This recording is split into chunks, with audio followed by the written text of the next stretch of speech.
Hello and welcome to another jungle video, and once again we are going to be taking a look at jungle differences, comparing a challenger jungler with a silver jungler. We do this about once or twice a season just to see the gap that you can have between these elos, which obviously is astronomically big, but at the same time to isolate differences that will allow you to focus on these areas so that you can improve not only at jungling but also at the chosen champion, which in this case is Rengar. Definitely one of the more popular junglers in terms of trying to carry games, even though we do often recommend it as a Diamond Plus choice. So we'll break the game down into the three phases, Itemization and Runes, compare the two, look at how they play, and even if you are a higher ranked jungler, you should still have material in this by looking at the challenger player to see where you can improve on your own game. So if you enjoyed this video as well as Knife Cats, please consider leaving a like and maybe even subscribing for all the Season 11 content coming very soon. And now without hesitation, let's begin.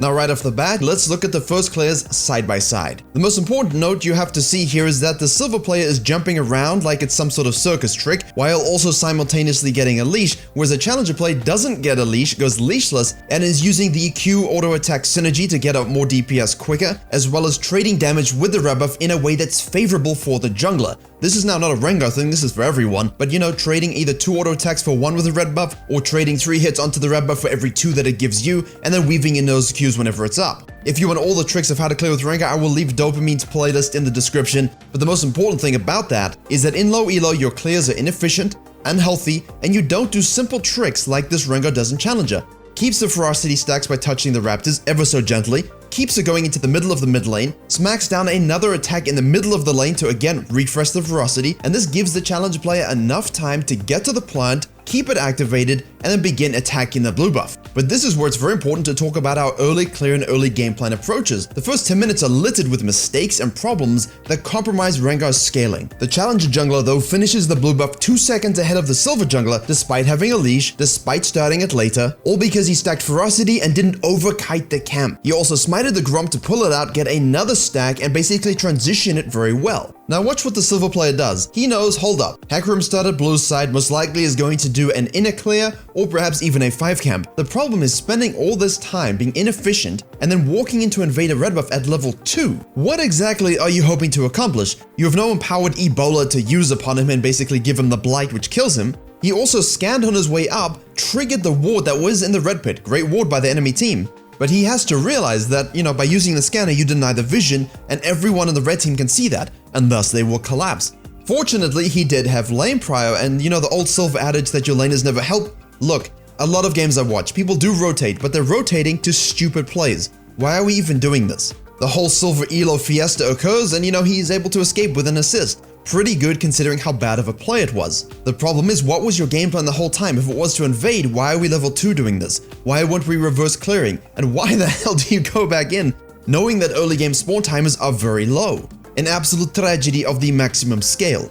And now before we carry on with the silver game, I want to jump back to the challenger game and look at the difference in game planning. Knowing that the Lily is going to start top, knowing that the Lily is going to look to 5-6 camp clear into a crab, and knowing that as Rengar you can perfectly reverse clear.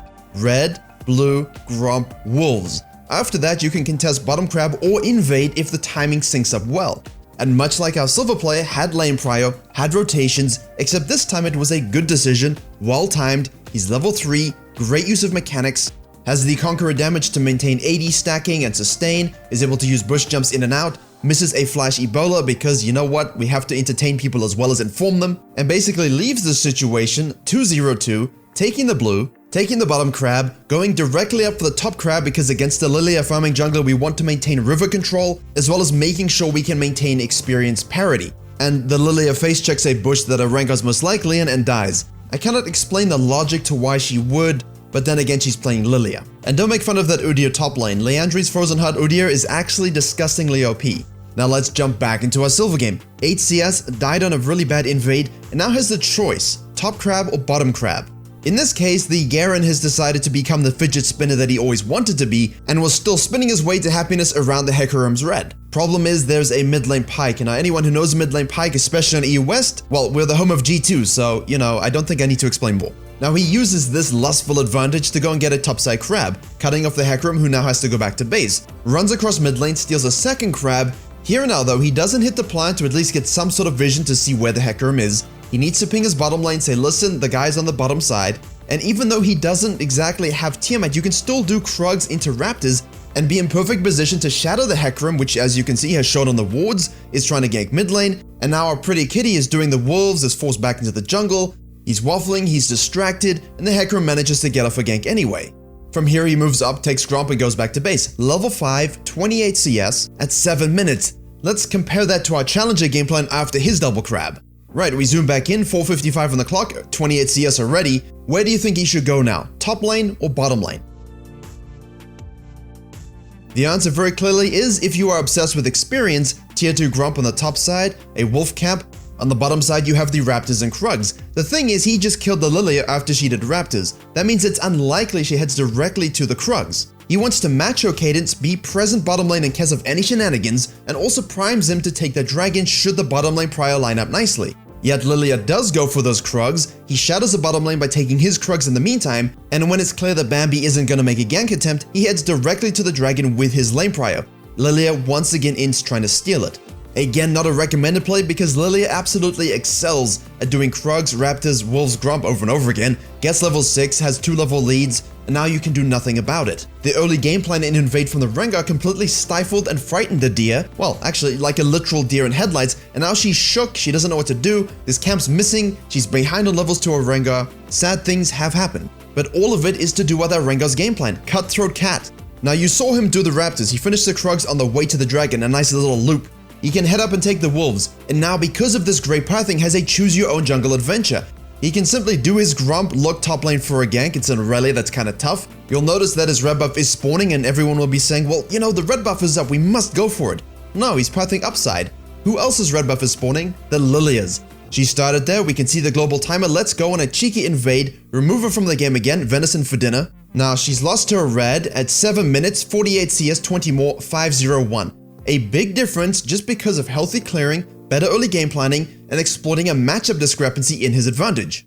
He uses that level 6 power spike and a great ganking angle to head to the Aurelia, who wants to go out on her terms and not exactly give Rengar another bone tooth stack as well as another kill. And what he does afterwards is do his Gromp, do his blue, and now normally you would reset, but again I'm talking a lot about extended sequences in this matter, because by tracking farming junglers who sequence in one direction or another, and yes, you can afford to be patient while ganking, but not as patient in Season 9 where you would sit in a bush for 2 minutes. There's no catch-up experience. You feel the downtime of the enemy being gone by taking some camps, slap some Gromp's cheeks, get a blue buff, and now do one of the best things in the universe as a Rengar player, lane ganks. Grab another kill, say thank you, that's a lovely herald, I'm gonna go and speak to it, whack it in the eye a few times appropriately, go back to the top lane, repeat gank for the 3rd time, finish off the turret to maximize plate gold. Now the game state is elevated and we can already begin our transition to the mid game with an absolutely huge lead while the enemy team cannot match it whatsoever.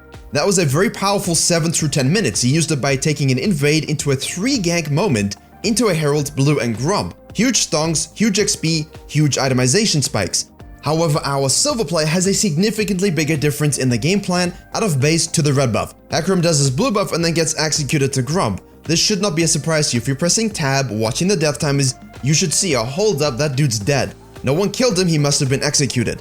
Honestly, my reaction to this is hop over the wall, do the dragon, then do the crab and then hit the plant. You've got Prio, the guys off the map, why are we doing things we could do even if he was alive? The Lilia was predictable, the Rengar timed a buff, invaded and killed her, and then used the next 3 minutes to basically take over the game. While our Rengar doesn't do that, he definitely has a sweet tooth and loves waffles because he consumes a lot of it. The plant misses everything and doesn't even hit the Gromp, which means you have no idea where the Hecarim is. However, at this point I'm still kind of afraid the fact that the bottom lane is shoving, the Hecarim died, I would anticipate some form of a gank here, where our challenger Rengar did Krugs, sort of shadow the bottom lane, and when the jungler didn't show, took the dragon. Our silver friend over here, yeah, the opposite happens. Literally watches the Hecarim gank bottom lane, tries to wait for him to face check a bush. When he doesn't and he's heading upwards, predict it, tell the mid laner, listen, Hecarim's coming, let's do a collapse. No, he sits in the red side bush and watches him die. His ult is up, he's finally got 6, there's a crab spawning on the top side. Hecarim heads that direction, so at the very least you could easily sneak a Drake right now.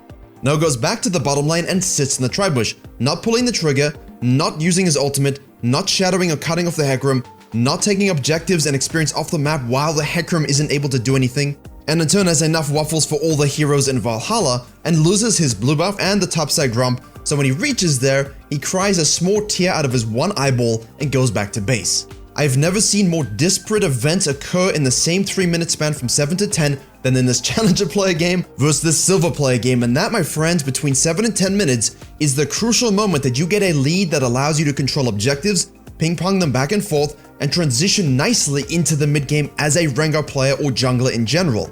However, the Hecarim decides to run it down and face checks the Rengar in the exact same bush that the Lilia checked the Challenger Rengar. Unfortunately, because we're behind, we have the wrong rune set, we don't have enough itemization, he isn't able to kill the Hecarim and then overchases to get the kill. It's nice that he does, but of course Pyke shows up and that's another thing. Watch the lanes, understand when they're coming out of the base, but all in all, a free kill for him to enjoy. So to highlight the Silver game, essentially now you're way behind where you should be, you have no objective priority, and he keeps putting himself on the opposite side to the objective. He keeps taking bad numbered ganks. The patience isn't good patience, it's waffling. And you know, when Hecarim goes bottom side, you don't have to go bottom side, watch and pick up the pieces, you can take something else. He ganks bot, take the Herald. He ganks top, take the Dragon. Later in the game, looking to make picks, make sure you're not 2 levels behind so that you die to a Lulu. I understand that solo lane Lulus are demon spawn, even more so than the support compatriots, but really as a Rengar we should expect to be ahead of them in levels, such that we can still grab all the kills that we want. And again, the itemization here is absolutely atrocious. Sanguine Blade, why? You're looking at Tiamat, Dusk Blade, Yumu's or Edge of Night as you prefer, a Last Whisper item, and then basically Turbo Exodia built into crit. You can have a look at my Scrub Noob endorsed Rengar guide if you want to have a look at the itemization and how exactly to build him. Now, as you've been looking at highlights of this and the messiness and how basically the Yuumi, Lulu plus Hecarim are going to make this game very difficult to win, let's summarize how our Challenger jungler takes that lead and then closes the game out, and you will see the difference in execution in the first 15 and how that impacts the amount of games that you actually win. Lilia topside, well, straight to Dragon, straight to Scuttle, secure both of those. Udyr is top lane and most likely going to overpush and try and apply lane pressure. This means he most likely will get some form of attention from the jungler, maybe even the mid laner, and I know we're not used to giving attention to whatever Udyr is as a champion, but currently that top lane pick is kinda good, so our Rengar sequence is up to be the counter ganker, but you have to make sure you can actually win the fight, don't go ahead and into shutdown. But we're only human, you're allowed one throw a game like this, I believe, if you are the fed party, as long as afterwards you make the right play. And now it's 14 minutes, you come out of base, your one beautiful functioning eye sees a Lilia and a TP gank on the bottom lane. Unlike the Silver play, you don't go sit in a bush and just wait. Take your Raptors, invade to see what kind of ground you can make up, wait for the lane state to be in a better position, collapse them down, grab a kill, use good patience, bait and wait in the bush, take a kill, take the tower, clean up 2 more kills, pick off anyone that is stupid enough to roam into the jungle because you have taken your lead and shifted your control from the river and your jungle into their jungle. And that's how you look to sort of get certain picks. That's how you keep doing it over and over again, and when Heralds or Barons are on the plate, that's when you get a pentakill and force them to surrender. You will see that play out. It really isn't that interesting because the first 50 minutes were so dominating by this Rengar that the next 4 minutes just evolved into him killing everyone and the enemy team realizing, you know what, we're really not going to win this one. And so I hope you can see the impact of having a strong, well thought out and well executed Rengar early game can transition to making games very easy to carry. And in low elo, you're not going to have the same mechanical prowess, so I didn't focus on it, but hopefully you saw the nature of the bush jumping, the conqueror stacking, the decisiveness of all the movements, the confidence, the alpha. You have to make sure you have a lead as Rengar. If you're not ahead, you're going to have a bad time, especially against anti-Rengar comps with the Lulu. Refine up the clear, make sure your runes are good, your itemization is set, don't waste time, get fed, get the kills, and don't forget the objectives. You will be well on your way to carrying in the last few weeks of the season, as well as Season 11. Thank you very much for watching. I hope you were able to enjoy and learn something. Please do like, share, and comment if you did. Don't forget to check me out and join my club on Planet 9. Head to my Twitch page for weekly coaching streams, and as always, I will see you all in the next tutorial. Yeah, so it's pretty good, I think. I mean, it's interesting to look at the differences, but it does remind me of this one combo, the secret hidden Korean strategy by Rengar. I should really tell them about it.